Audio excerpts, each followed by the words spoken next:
तर इथे बघू शकता मी अर्धा लिटर हा म्हशीचा चीक घेतलेला आहे।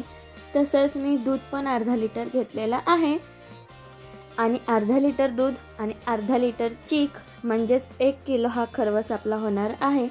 तर ते दूध मी आता ह्या चीक मध्ये टाकून घेते।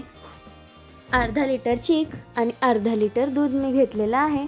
तर हे दोन्ही पण मिक्स करून घेते। तसंच ह्याच्यामध्ये आपल्याला साखर टाकायची आहे।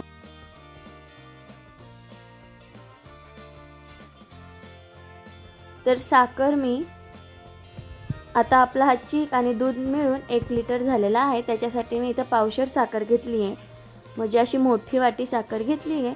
तर साखर आपल्याला ह्याच्यामध्ये टाकून मस्तपैकी साखर आपल्याला वितळून घ्यायची आहे। तर ही साखर मी छानपैकी वितळून घेते।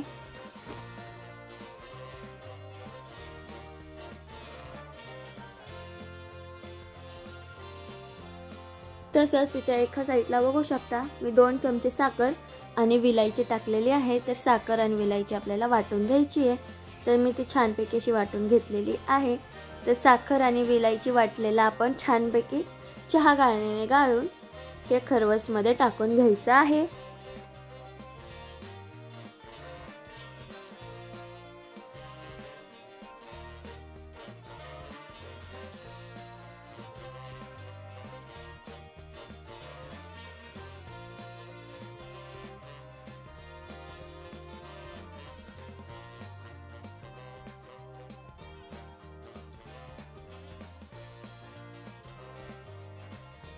बघू शकता मस्तपैकी मी चाळून घेतले आणि आता ते पण मिक्स करून छानपैकी आपल्याला ही साखर वितळून घ्यायची।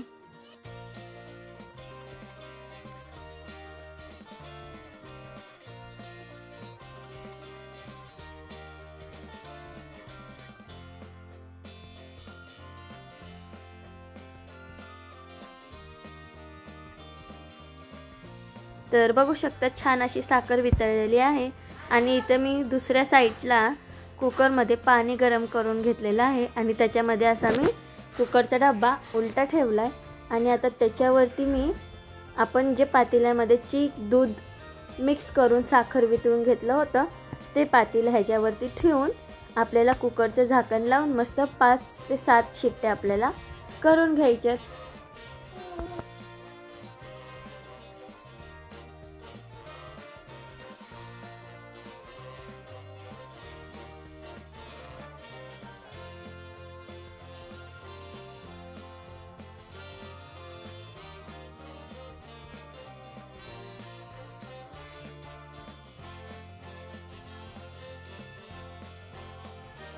तसंच मी ह्याच्यावरती असं एक जाळीचं झाकण ठेवते।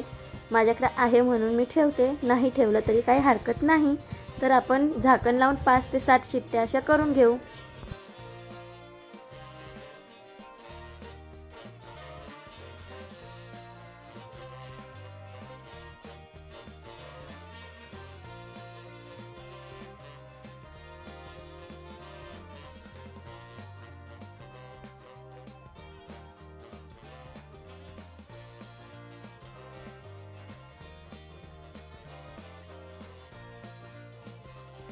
तर बघू शकता 5 ते 7 शिट्ट्या छान झालेल्या आहेत आणि आपला खरवस छानपैकी तयार झालेला आहे।